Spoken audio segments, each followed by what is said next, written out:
Hello, this is Greg Partika, and I would like to introduce you to a Sidelobe modeling application that we've made available through the Open Geosolutions website.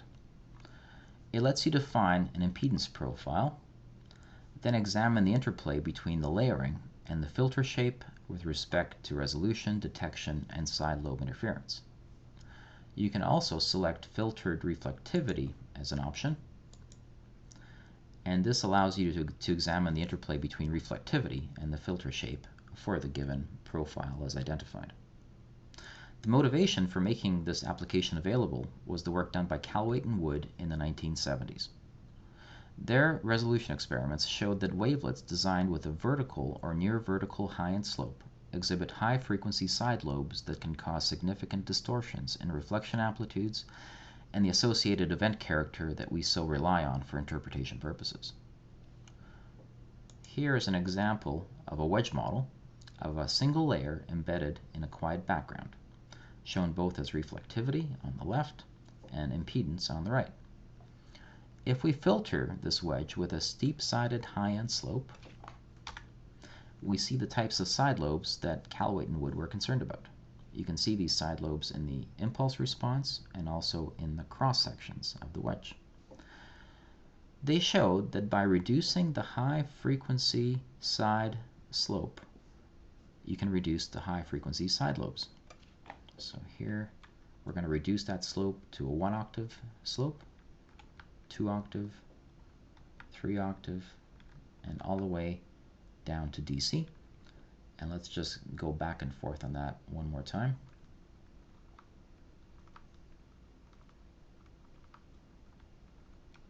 You can see the change in the side lobes.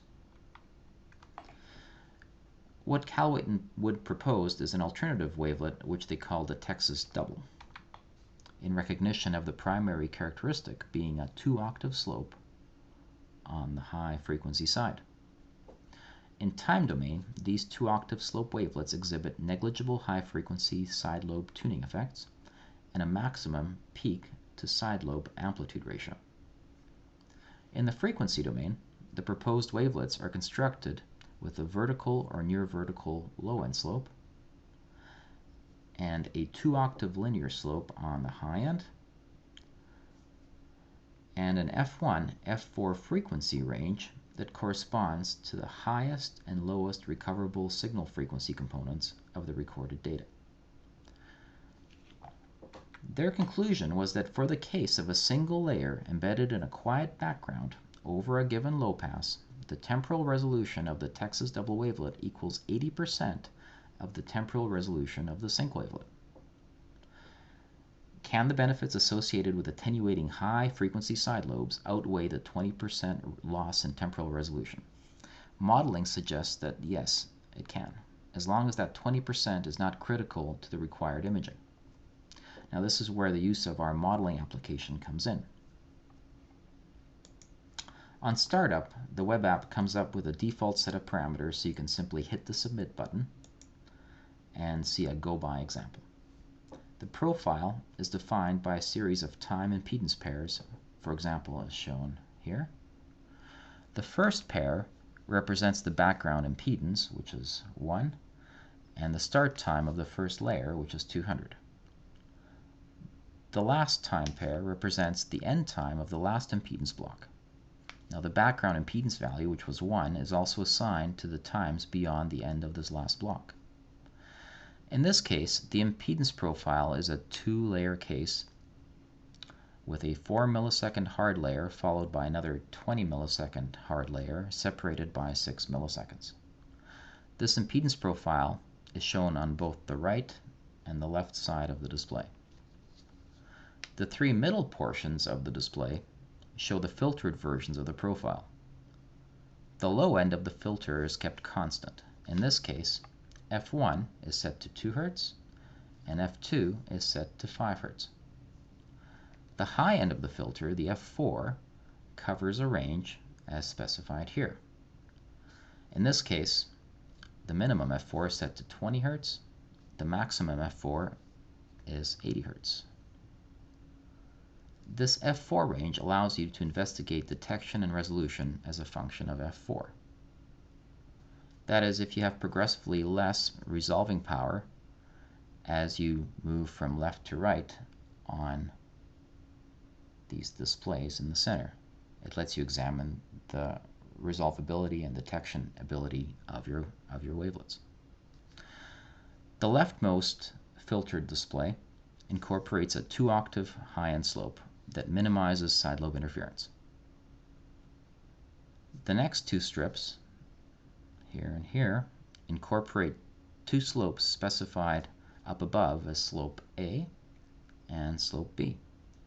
In this case, slope A is a 10 Hz slope, and slope B is even steeper with F3, F4 range of only 4 Hz.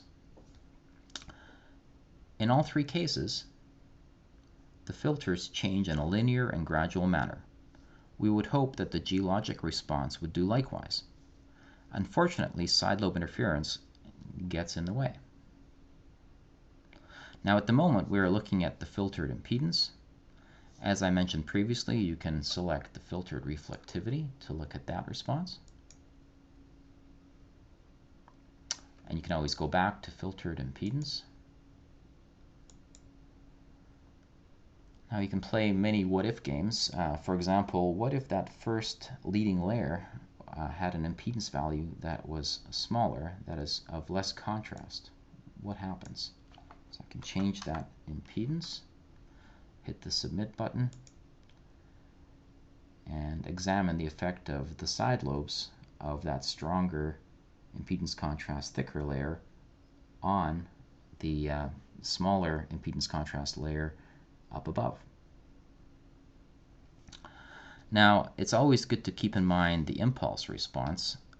Now you can select that here by selecting that and hitting the submit button,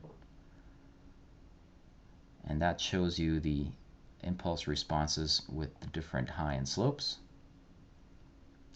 You can also look at the equivalent half-space responses. This is for the impedance side of things. And then you can also, of course, go back to filtered reflectivity or impedance. Now to examine specific well log profiles, you can simply paste the time impedance pairs into the input window. Now let's do that. I'm going to clear what's in here and go into an ASCII file and paste the contents of a well log profile, hit the submit button, and now you can look at very specific well log profiles and see how they behave with respect to side lobe interference and filter design. You can always capture screenshots of various parameterizations and display them in separate browser tabs for comparison. And I just have a couple of these here.